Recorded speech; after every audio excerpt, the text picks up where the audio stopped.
Episode 1237 से 1238 reborn in martial world. यह story मेरे चैनल एडिशन पर अपलोड किए गया है। चलिए शुरू करते हैं।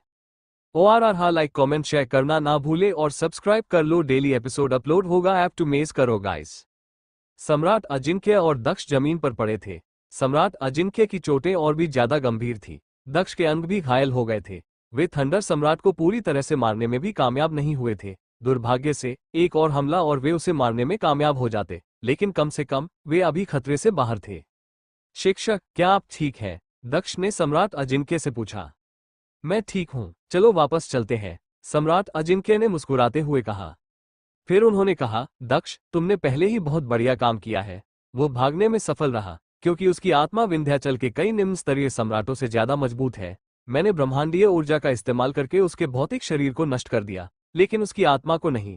बेशक मैं घायल हूं, अन्यथा मैं बेहतर कर सकता था। वास्तव में, दक्ष ने हंसते हुए कहा, वे बहुत शोर मचा रहे थे, इसलिए लोगों को निश्चित रूप से उनके बारे में पता चल जाएगा। इसके बाद वे दोनों तुरंत किले में वापस चले गए। जैसा कि अपेक्षित था, लड़ाई की आवाज सुनकर लोग चिल्लाने लगे और घबरा गए। दक्ष और सम्राट अजिंक्य भीड़ से दूर चले गए। वे खुद को उजागर नहीं कर सकते थे, अन्यथा अन्य दुश्मन उन्हें ढूंढ सकते थे। उन्होंने मुख्य द्वार खोला और अंदर गए। वहां एक पत्थर की कुर्सी पर कोई बैठा था, जो चांद की रोशनी से जगमगा रही थी। तुम वापस आ गए हो, तुम्हें बाहर नहीं जाना चाहिए क्योंकि तुम घायल हो, लड़की ने मुस्कुराते हुए कहा। फिर उसने दक्ष की ओर देखा और कहा, क्या हुआ? क्या जनजाति के कुछ युवकों ने तुम्हें धमकाया? कल मैं तुम्हारी चोटों की जांच करूंगी, लेकिन तुम दोनों को अभी सो जाना चाहिए। फिर लड़की धीरे धीरे किले से बाहर चली गई। जब वो दक्ष के पास से गुजरी तो उसे उसकी खुशबू आ गई। उसके जाने के बाद उन्होंने अपने पीछे गेट बंद कर दिया। फिर दक्ष और सम्राट अजिंक्य ने एक दूसरे को देखा और चुपचाप अपने कमरे में चले गए। बाहर जो कुछ भी हो रहा था, उससे अब उनका कोई लेना देना नहीं था। दक्ष और सम्राट अजिंक्य पूरी रात सोते रहे। अगले दिन दीपांशी ने सम्राट अजिंक्य को ठीक करना जारी रखा। उसने उनकी चोटों की जांच की और बिना कुछ कहे शुद्ध दिव्य ऊर्जाएं छोड़ी। फिर उसकी ऊर्जाएं सम्राट अजिंक्य के पूरे शरीर में फैल गई और उन्हें ठीक करना शुरू कर दिया। उसने देखा कि सम्राट अजिंक्य की चोटें पिछले दिन से भी ज्यादा खराब थीं, लेकिन उसने कुछ नहीं कहा। मुझे अब ये देखने दो, दीपांशी ने सम्राट अजिंक्य का इलाज खत्म करने के बाद दक्ष से कहा। दक्ष ने सिर हिलाया और अपनी बाहें फैला दी। उसने अपने हाथ उसके हाथों पर रखे और उसने फिर से शुद्ध दिव्य ऊर्जा जारी की। वे तुम्हें देवी क्यों कहते हैं? दक्ष ने पूछा। क्योंकि हम अपने लिए नहीं जीते, हम दूसरे लोगों के लिए जीते हैं, दीपांशी ने धीरे से कहा। तुम अपने लिए क्यों नहीं जीते हो? दक्ष ने पूछा। उसने आगे कहा, हर कोई तुम्हारा सम्मान करता है और जनजाति में कई पुरुष तुम्हारी ओर आकर्षित होते हैं। क्या यह अच्छा नहीं है? 9 दिव्य महल अलग अलग जनजातियों से लड़कियों को चुनते हैं और उन्हें विशेष शक्तियां सिखाते हैं। हालांकि हर कोई हमारा सम्मान करता है, लेकिन हमारे पास ज्यादा आजादी नहीं है। हमारा सब कुछ उन दिव्य महलों का है जिसमें हमारी जिंदगी भी शामिल है, दीपांशी ने कोमल आवाज में कहा। उसे नहीं पता था कि उसने दक्ष से ये सब क्यों कहा, लेकिन शायद ऐसा इसलिए था क्योंकि वो दक्ष का रहस्य जानती थी। तुम छोटी दुनिया से हो, इसलिए शायद तुम अभी तक बड़े शहरों में नहीं गए हो। जब तुम दोनों ठीक हो जाओगे तो मैं तुम्हें बाहर ले जाऊंगी और तुम्हें दिव्य महल दिखाऊंगी, दीपांशी ने मुस्कुराते हुए कहा। तुम्हें कैसे पता कि मैं एक छोटी दुनिया से हूं? दक्ष ने पूछा। सेलेस्टियल धीवर पैलेस हाल ही में काफी उत्तेजित रहा है। सीमा नियंत्रण सख्त हो गया है और उन्होंने रेगिस्तान का निरीक्षण करने के लिए और भी मजबूत योद्धाओं को भेजा है। वे विदेश से लोगों को भी पकड़ रहे हैं। कल शाम मैंने आपकी झोपड़ी से आती आवाजें सुनी और वहां चली गई, लेकिन जब मैं पहुंची तो आप वहां नहीं थे। फिर बाहर कुछ हुआ और जब वो बंद हो गया तो आप वापस आ गए। इन सब बातों से मैंने अनुमान लगाया कि आप एक छोटी दुनिया से हैं, दीपांशी ने कहा। हमारी गोपनीयता बनाए रखने के लिए धन्यवाद, दक्ष ने पूरे दिल से कहा। मुझे धन्यवाद मत दो, मैं बस अपना सर्वश्रेष्ठ कर रही हूँ। जल्द ही तुम्हारे साथ कुछ खतरनाक चीजें हो सकती हैं। सेलेस्टियल धीवर पैलेस को शायद कल शाम के बारे में पहले से ही पता है, दीपांशी ने कहा। दक्ष की आंखें चमक उठी और उसने कहा, ठीक है, तो हमें चले जाना चाहिए। अगर हम किसी दूसरी जनजाति में चले जाएं, तो क्या हम सुरक्षित रहेंगे? दीपांशी ने अपना सिर हिलाया और कहा, सभी देवियां उन्हीं की है, मैं भी उन्हीं की हूँ। अगर तुम कहीं और जाओगे तो तुम ज्यादा ध्यान आकर्षित करोगे। अगर तुम यहाँ रहोगे तो मैं तुम्हारी मदद करने की पूरी कोशिश करूंगी। इसके अलावा मैंने तुमसे कहा था कि जब तुम ठीक हो जाओगे तो मैं तुम्हें कहीं और ले जाऊंगी, क्या तुम समझते हो? फिर उसने कहा, ठीक है, मैं तुम्हारे लिए कुछ और दवा बनाऊंगी। हम भाग्यशाली हैं, दीपांशी के जाने के बाद सम्राट अजिंक्य ने कहा। दक्ष ने सिर हिलाया। वास्तव में वे भाग्यशाली थे। दीपांशी बहुत विनम्र थी। अगर कोई और होता तो अधिकारियों को सतर्क कर देता। चिरमराहट, दरवाजा अचानक खुला और दीपांशी वापस आए। दीपांशी के चेहरे का भाव बदल गया और उसने कहा, कुछ लोग यहाँ हैं। दीपांशी, एक आवाज ने कहा। दक्ष और सम्राट अजिंक्य के चेहरे के भाव काफी बदल गए। दीपांशी ने टेलीपैथी का उपयोग करके उनसे बात की और कहा, अगर कोई पूछे तो आप मेरे पिता और मेरे बड़े भाई हैं। फिर वो कमरे से बाहर चली गई और बोली, मैं यहाँ हूँ। एक युवक ने जनजाति का मुख्य द्वार खोला। उसने दीपांशी को देखा और मुस्कुराते हुए कहा, दीपांशी, बहुत दिनों से नहीं मिले। वो एक सुंदर युवक था जो किसी भी तरह से जनजाति का नहीं लग रहा था। तुम यहाँ क्या कर रहे हो? दीपांशी ने शांति से पूछा। हालांकि जब वो एक झोपड़ी की ओर ठंडे अंदाज में देखने लगा तो युवक का चेहरा थोड़ा बदल गया। अंदर लोग हैं, युवक ने ठंडे अंदाज में कहा। फिर वह झोपड़ी की ओर भाग और दरवाजा तोड़ दिया। उसने अंदर दो लोगों को पाया। वे सब एक दूसरे की ओर देखने लगे। दीपांशी घबराई हुई लग रही थी। उसे चिंता थी कि युवक ने उन्हें पहले भी देखा होगा। दीपांशी का डरना जायज था। दक्ष और सम्राट अजिंक्य उसे जानते थे। उस युवक ने पहले भी दक्ष और सम्राट अजिंक्य दोनों को देखा था। वह अमोल था। कैसा संयोग है दीपांशी, वे कौन है? अमोल ने पूछा। इस समय अमोल ने एक पीले चेहरे वाले मध्यम आयु वर्ग के व्यक्ति को देखा जो बीमार और घायल लग रहा था। उसकी ऊर्जा भी बहुत मजबूत नहीं थी। और वहां एक युवक भी था। उसका चेहरा काला था और उसके पास कोई ऊर्जा नहीं थी। चाहे आप उसे कैसे भी देखें, वो साधारण ही दिखता था। कितना बदकिस्मत, दक्ष ने सोचा। अमोल, इसका क्या मतलब है? दीपांशी ने ठंडे अंदाज में पूछा। वो दक्ष के पास गई, अपना हाथ दक्ष के हाथ पर रखा और अमोल से ठंडे अंदाज में कहा, चले जाओ, मेरे पिता और भाई को परेशान मत करो। अमोल के चेहरे की अभिव्यक्ति अचानक बदल गई। भाई और पिता? दीपांशी, तुम्हें पता है कि मेरा उन्हें परेशान करने का कोई इरादा नहीं था। अमोल ने कहा। वो ईमानदारी से माफी मांगता हुआ दिखाई दिया। मुझे परवाह नहीं है, चले जाओ, दीपांशी ने कहा। अमोल मुस्कुराया और कहा, ठीक है, चलो और बात करते हैं, मुझे तुम्हें कुछ बताना है। फिर वो चला गया। 718,679 गिफ्ट कोड पिन। भाई, पिताजी, इसके लिए क्षमा करें, दीपांशी ने धीरे से और गर्मजोशी से कहा। यह सुनकर अमोल और भी अधिक दुखी हो गया। दीपांशी, मैंने आपके भाई और पिता के बारे में कभी क्यों नहीं सुना? अमोल ने पूछा। मैं तुम्हें इसके बारे में क्यों बताऊंगी? दीपांशी ने कहा। अमोल ने व्यंग्यपूर्वक मुस्कुराते हुए कहा, दीपांशी, जो कुछ हुआ उसके लिए मुझे खेद है। अब बहुत देर हो चुकी है, दीपांशी ने कहा। अमोल अवाक रह गया। वो अब केवल विषय बदल सकता था। अमोल ने कहा, दीपांशी, कल शाम यहाँ कुछ हुआ था जिसके बारे में मुझे यकीन है कि तुमने पहले ही सुना होगा। क्या यहाँ कोई अजनबी है? यहाँ कोई अजनबी नहीं है और अगर कोई था भी तो मैंने उन्हें नहीं देखा, दीपांशी ने कहा। ठीक है, सावधान रहना, मैं अपनी टीम के साथ जनजाति का निरीक्षण करने जाऊंगा, अमोल ने कहा। अमोल के काफी दूर चले जाने के बाद दीपांशी दक्ष की झोपड़ी में वापस चली गई। उसने दक्ष और सम्राट अजिंक्य के नए चेहरों को आश्चर्यचकित होकर देखा। फिर वो हंसी और पूछा, तुम्हारा असली चेहरा कौन सा है? तुम क्या सोचती हो? दक्ष ने मुखौटा उतारने से पहले पूछा। उसने मुस्कुराते हुए कहा, मैंने पहले ही अमोल को देख लिया है। वो तुम्हारे लिए कौन है? सेलेस्टियल धीवर पैलेस का एक यंग मास्टर। वो प्रत्यक्ष वंशज है, इसलिए उसकी सामाजिक स्थिति बहुत ऊंची है, दीपांशी ने कहा। वो उसे पसंद नहीं करती थी, लेकिन वो उसके प्रति काफी विनम्र था। अपनी सामाजिक स्थिति के साथ वो आसानी से उसके साथ कुछ भी कर सकता था, लेकिन उसने ऐसा नहीं किया। क्या सेलेस्टियल धीवर पैलेस धीवर परिवार का मुखिया है? दक्ष फुसफुसाया, लगता है वो तुम्हें बहुत पसंद करता है, दक्ष ने मुस्कुराते हुए कहा। दीपांशी ने व्यंग्यात्मक ढंग से मुस्कुराया। उसे नहीं पता था कि यह अच्छी बात है या बुरी। अपना दूसरा चेहरा इस्तेमाल करो। हालांकि तुम यहाँ कुछ समय से हो, लेकिन तुम ज्यादा घूमे नहीं हो, इसलिए ज्यादातर लोग तुम्हें नहीं जानते। मैं तुम्हारे लिए दवा बनाना जारी रखूंगी और कुछ दिनों में हम साथ में सेलेस्टियल धीवर पैलेस जाएंगे, दीपांशी ने कहा। इधर, जैसा कि उम्मीद थी, अमोल को कुछ नहीं मिला। दक्ष ने जनजाति में लोगों का ध्यान भी नहीं खींचा था। अमोल को कुछ नहीं मिला तो वो दूसरी जगह चला गया। दक्ष को राहत महसूस हुई। दीपांशी की बदौलत दक्ष और सम्राट अजिंक्य जल्दी ठीक हो रहे थे, खासकर दक्ष, जिसकी चोटें ठीक होने में आसान थी। 2 महीने बाद कई शांतिपूर्ण दिन बीत गए। दक्ष ने अब तक इस दुनिया में 2 महीने बिता लिए थे। दक्ष की त्वचा बहुत गहरी हो गई थी। उस रेगिस्तान में धूप की वजह से काली पड़ गई थी। सूरज लाल हो चुका था और धीरे धीरे क्षितिज से आगे डूब रहा था। किसी ने दक्ष के पास आकर मुस्कुराते हुए कहा, क्या तुम्हें अपने गृहनगर की याद आती है? मुझे अपने दोस्तों और परिवार के सदस्यों की याद आती है, दक्ष ने मुस्कुराते हुए कहा। उसे शिवांगी और अनिशा की याद आती है। वे कितने मजबूत हो गए थे। कम से कम तुम्हें अभी भी कुछ लोगों की याद आती है, दीपांशी ने मुस्कुराते हुए कहा। फिर उसने कहा, मैं कल सेलेस्टियल धीवर पैलेस जा रही हूँ। हम दोनों साथ साथ जा सकते हैं। कल, दक्ष फुसफुसाया, 2 महीने बीत चुके थे, इसलिए उसे आखिरकार जाना होगा।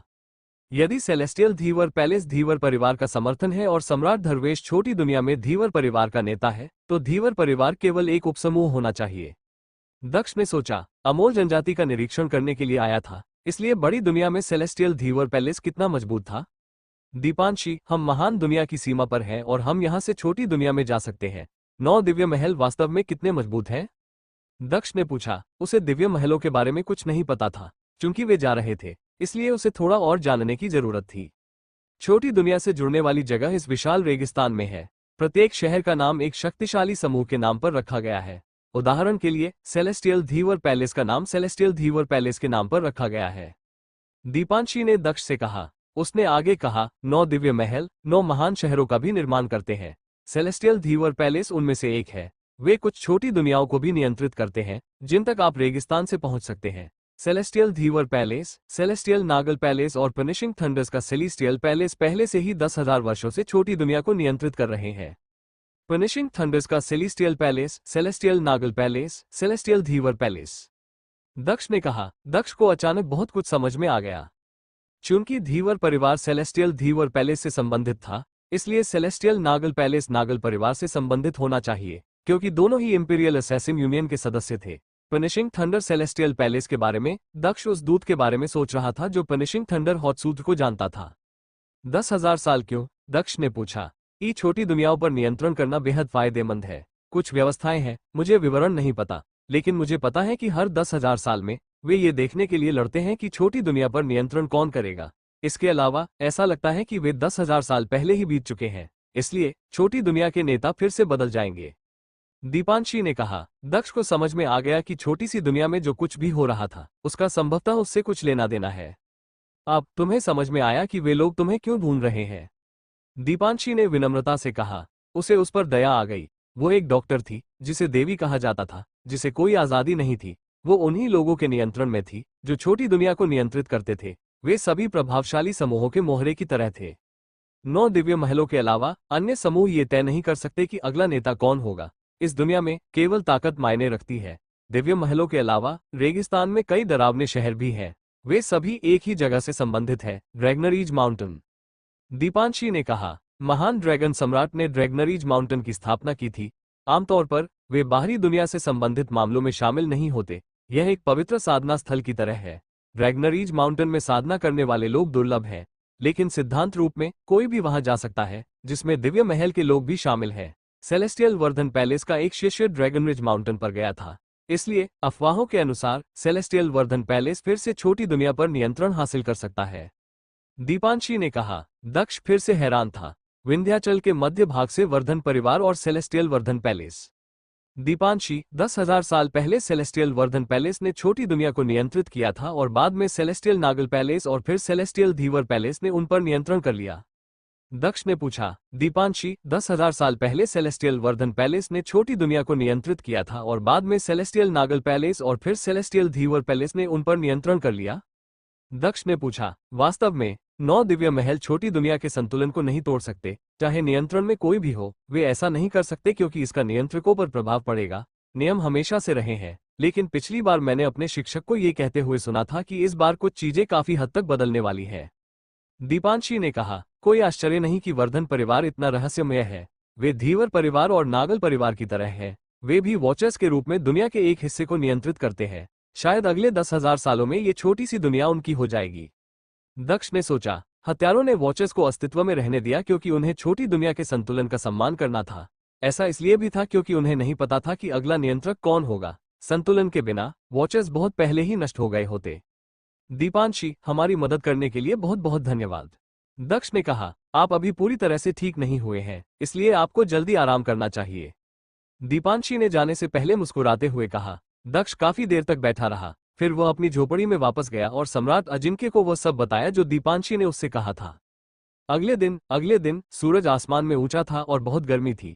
दीपांशी ने अपने कपड़े बदलकर चमड़े के कपड़े पहन लिए थे, जिससे उसका सुंदर शरीर दिख रहा था। दक्ष और सम्राट अजिंक्य ने उसका पीछा करते हुए सेलेस्टियल धीवर पैलेस की यात्रा की। दीपांशी, नकुल ने दूर से चिल्लाते हुए कहा। फिर वो उसकी ओर दौड़ा और बोला, दीपांशी, क्या तुम सेलेस्टियल धीवर पैलेस में कुछ सामान खरीदने जा रही हो?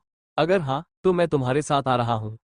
नकुल ने दक्ष की ओर भी देखा। नहीं, मैं एक डॉक्टर हूँ, इसलिए मुझे कुछ नहीं हो सकता, दीपांशी ने कहा। नकुल ने अपना सिर हिलाया और कहा, सेलेस्टियल धीवर पैलेस आजकल लोगों को पकड़ रहा है, इसलिए मुझे तुम्हारी चिंता है। मैं तुम्हारे साथ आ रहा हूँ और मैं तुम्हारी रक्षा करूंगा।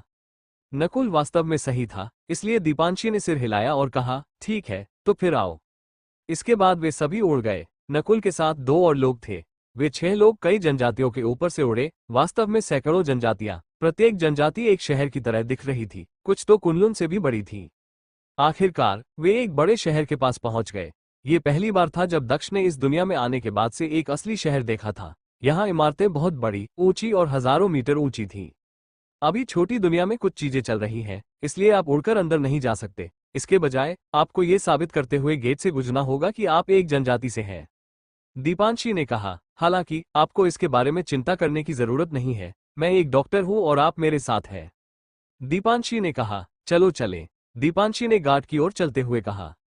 लेकिन इसी समय जानवरों पर सवार कई लोगों के आने से जमीन हिलने लगी। वे पूरी गति से सरपट दौड़ रहे थे, जिससे उनके नीचे की जमीन हिल रही थी। वे यहाँ क्यों हैं? वे जल्दी आ गए हैं, दीपांशी ने कहा। दीपांशी ने उन सवारों को देखकर भौहें सिकोड़ ली। क्या हुआ? दक्ष ने पूछा। वे सैनिक सेलेस्टियल धीवर पैलेस के लोग हैं, लेकिन वे आमतौर पर शहर नहीं छोड़ते। वे आमतौर पर तभी बाहर निकलते हैं जब लोग छोटी दुनिया को नियंत्रित करने के लिए प्रतिस्पर्धा करते हैं। वे आमतौर पर सभी जनजातियों में जाते हैं और लोगों को सूचित करते हैं, और साथ ही वे जनजातियों की सभी देवियों को भी वापस बुलाते हैं, दीपांशी ने कहा। सैनिकों ने सरपट दौड़ना जारी रखा, दक्ष और अन्य लोगों के सामने से गुजरते हुए। बहुत तेजी से सैनिक भाग गए और रेगिस्तान में गायब हो गए। केवल एक ही शक्ति ऐसा कर सकती है, रैग्नरीज माउंटेन, दीपांशी ने फुसफुसाया। फिर दक्ष और बाकी लोग गेट की तरफ चले गए। गार्ड बहुत सख्त थे और हर किसी की जांच कर रहे थे। मास्टर, मैं एक जनजाति से हूं और हम सेलेस्टियल धीवर पैलेस में प्रवेश करना चाहते हैं, दीपांशी ने एक गार्ड से कहा। उसने उसकी ओर देखा और मुस्कुराया। वो उसे जानता हुआ लग रहा था, क्योंकि उसने परिचितता से कहा, मिस दीपांशी, आपका हमेशा स्वागत है। फिर दीपांशी और अन्य लोग अंदर गए। भले ही देवियां जनजातियों से थीं, लेकिन वे दिव्य महलों की सदस्य थीं, इसलिए उसे भरोसा था कि दक्ष और सम्राट अजिनके उसके साथ अंदर जा सकते हैं। उनके अंदर जाने के बाद दीपांशी ने कहा, यह सेलेस्टियल धीवर पैलेस है। भले ही यह बहुत नजदीक लगता है, लेकिन यह वास्तव में बहुत दूर है।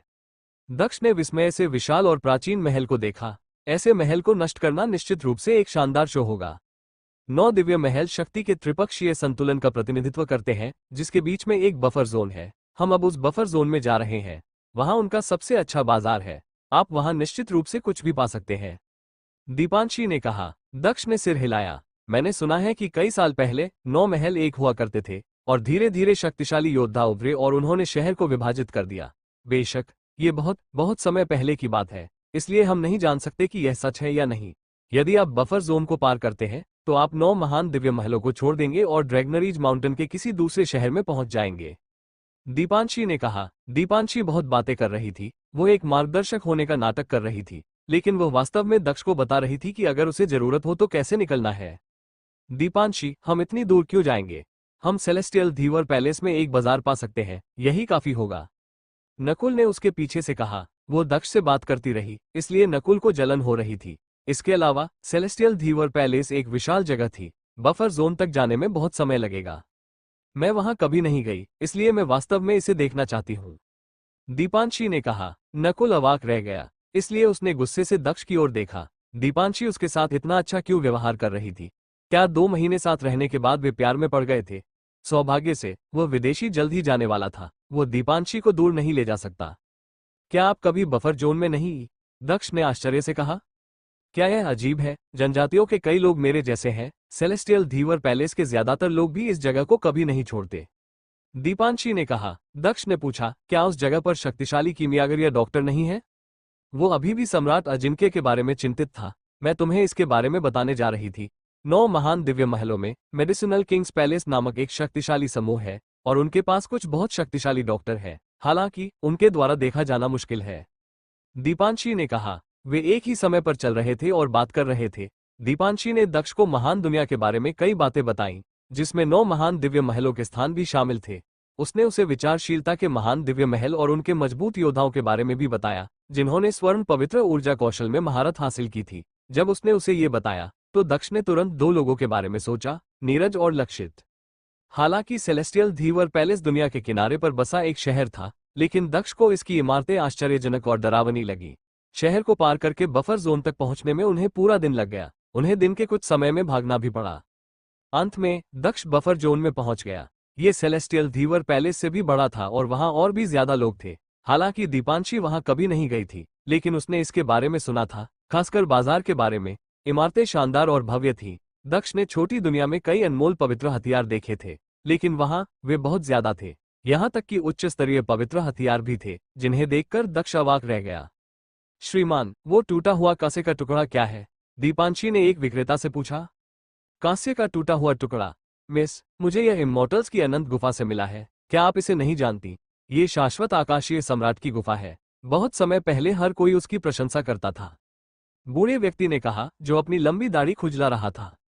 इसकी कीमत कितनी है? दीपांशी ने पूछा। बूढ़े आदमी ने कहा, 100 गूढ़ गोलियां।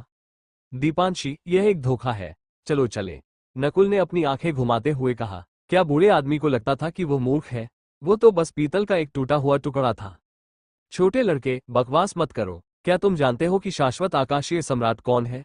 उसने 3000 महान सुरक्षा मंत्रों और 1 लाख छोटे सुरक्षा मंत्रों को नियंत्रित किया। वो सुरक्षा क्षेत्र बनाने के लिए आकाश का भी उपयोग कर सकता है।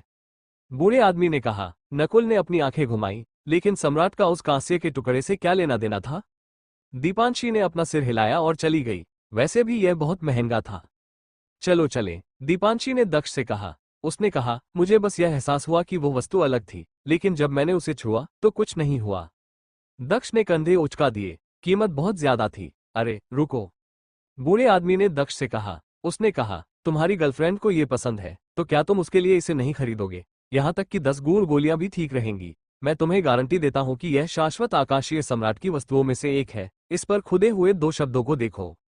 दक्ष ने भौहें सिकोड़ी, लेकिन फिर भी देखा और उसने 2 शब्द देखे। दक्ष कांप उठा। उस चीज ने उसकी आत्मा को हिला दिया। जब उसने उसका निरीक्षण किया तो उसकी आंखें अचानक काली हो गईं।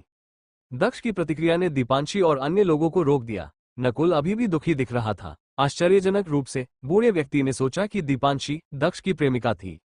दक्ष ने पूछा, 5 गूढ़ गोलियों के बारे में क्या ख्याल है? बूढ़े आदमी की आंखें चमक उठी। उसने कहा, 8, यह मेरी अंतिम कीमत है।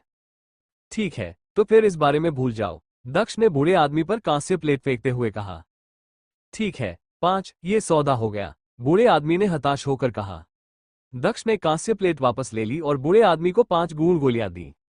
दक्ष की डिवाइन बुक मार्शल स्पिरिट ने उस टैबलेट को देखने पर एक अजीब तरीके से प्रतिक्रिया व्यक्त की। इसके अलावा दक्ष अब 7वें स्वर्गीय स्तर तक पहुंच चुका था और उसकी गूढ़ ऊर्जाएं उच्च स्तर पर थीं। इसलिए वो अपनी गूढ़ ऊर्जाओं को बेहतर बनाने के लिए अब गूढ़ गोलियों का उपयोग नहीं कर सकता था। इसलिए 5 गूढ़ गोलियां उसके लिए ज्यादा नहीं थीं। ऐसा लगता है कि वो चीज मेरी मार्शल स्पिरिट के लिए अच्छी होगी। कितना अजीब खजाना है। दक्ष ने उदासीनता से मुस्कुराते हुए सोचा। फिर दीपांशी ने दक्ष से पूछा, तुम उसे क्यों चाहते थे? क्या तुमने नहीं कहा था कि वो चीज अलग थी? मुझे भी कुछ महसूस हुआ, इसलिए मैंने उसे खरीद लिया। दक्ष ने कहा। इसी समय उसने ये देखने के लिए इधर उधर नजर दौड़ाई कि क्या कोई और बढ़िया खजाना है। दीपांशी रुकी और दूसरे विक्रेता के स्टॉल पर चली गई। वो फटे पुराने कपड़े पहने एक बूढ़ा आदमी था। उसके पास बेचने के लिए कुछ औषधीय जड़ी बूटियां थीं। उसका स्टॉल गंदा था, इसलिए लोगों की दिलचस्पी नहीं दिख रही थी। हालांकि दीपांशी दिलचस्पी दिखा रही थी। वो कुछ लाल प्रकंद देख रही थी। वो झुकी और बोली, मिस्टर, कीमत क्या है? 20 गूढ़ गोलियां। बूढ़े आदमी ने कहा। 20, दीपांशी ने कहा। दीपांशी को ये बहुत महंगा नहीं लगा। बूढ़े आदमी को तो ये भी नहीं पता था कि वो जड़ी बूटी क्या है। शायद भाग्य का बीज भी सामान्य रूप से इसके लिए पर्याप्त नहीं था। समस्या ये थी कि दीपांशी ने जानवर का शरीर नहीं बेचा था, इसलिए उसके पास अभी तक सौदेबाजी करने के लिए कोई गूढ़ गोलियां नहीं थीं। मेरे पास कुछ है, उन्हें ले लो, दक्ष ने कहा। दक्ष ने दीपांशी को कुछ गूढ़ गोलियां दी। दीपांशी ने उन्हें लिया और बूढ़े आदमी को दे दिया। उसने कहा, मुझे ये चाहिए। ठीक है, ले लो, बूढ़े आदमी ने कहा। हालांकि इस समय दक्ष ने भौहें सिकोड़ी और ठंडी ऊर्जाएं छोड़ी, लेकिन इसके तुरंत बाद उसने अपनी ऊर्जा वापस ले ली। जब उसे याद आया कि वो सेलेस्टियल धीवर पैलेस में था, वो वापस चला गया, क्योंकि एक विशाल हाथ दीपांशी की ओर बढ़ रहा था। तुम क्या कर रही हो? दीपांशी ने कहा। वह हाथ एक भयानक आग में बदल गया और दीपांशी के हाथ पर टूट पड़ा। फिर किसी ने उसका प्रकंद चुरा लिया। बूम! एक क्रूर ऊर्जा ने आकाश को भर दिया, क्योंकि नकुल और अन्य लोग भागने लगे। रुको, दीपांशी ने कहा। नकुल और 2 अन्य रुक गए। मंजरी, इसका क्या मतलब है? दीपांशी ने कहा, मुझे ये चाहिए। मंजरी ने बूढ़े आदमी से कहा। उसने कहा, 30 गूढ़ गोलियां, आप क्या सोचते हैं? ठीक है, बूढ़े आदमी ने सिर हिलाते हुए कहा। मंजरी ने 30 गूढ़ गोलियां निकाली और उन्हें बूढ़े आदमी को दे दिया। नकुल और अन्य लोगों ने उन्हें ठंडे तरीके से देखा। बूढ़े आदमी ने दीपांशी से कहा, अपनी 20 गोलियां वापस ले लो। मैंने इसे पहले ही खरीद लिया है। तुम कौन होते हो इस सौदे को रद्द करने वाले? दीपांशी ने पूछा। कितना लालची बूढ़ा का है। मैं अब इसमें शामिल नहीं हो रहा हूं। बस अपना सामान खुद ही संभालो। बूढ़े आदमी ने कहा। उसने अपना सामान एक तरफ रख दिया और चला गया। दीपांशी ने मंजरी को ठंडे भाव से देखा और कहा, मुझे ड्रैगन हॉट घास वापस दे दो। मैंने इसे खरीदा है, मैं इसे तुम्हें वापस क्यों दूं? अगर तुम्हें और चाहिए तो जाओ और बूढ़े आदमी को ढूंढो। मंजरी ने कहा। वो कैसे हार मान सकती थी? वो चीज कम से कम एक भाग्य के बीज के बराबर थी। तुम बेशर्म हो, दीपांशी ने गुस्से से चिल्लाते हुए कहा। लेकिन मंजरी के साथ जो 2 लोग थे, वे बहुत ताकतवर थे, वो इसे वापस नहीं ले पाएगी। तुम मर्द हो या नहीं? नकुल ने दक्ष से चिल्लाकर पूछा। वो जानता था कि दक्ष ताकतवर है और दीपांशी ने उसके लिए बहुत कुछ किया है। नकुल, दीपांशी ने कहा। दीपांशी ने नकुल से ठंडे अंदाज में कहा, चलो चलें।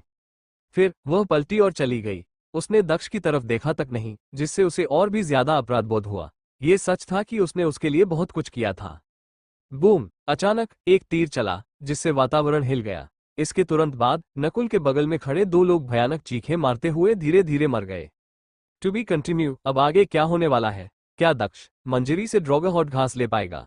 क्या मंजरी और दीपांशी के बीच लड़ाई होने वाली थी? आपको क्या लगता है, क्या होंगे इन सभी सवालों के जवाब? हमें कमेंट बॉक्स में कमेंट करके जरूर बताएं और सभी सवालों के जवाब जानने के लिए सुनते रहिए रिबॉन इन मार्शल वर्ल्ड, सिर्फ मेरे चैनल एडिशन पर। और सब्सक्राइब जरूर से करें, लाइक करें, शेयर करें और कमेंट करें।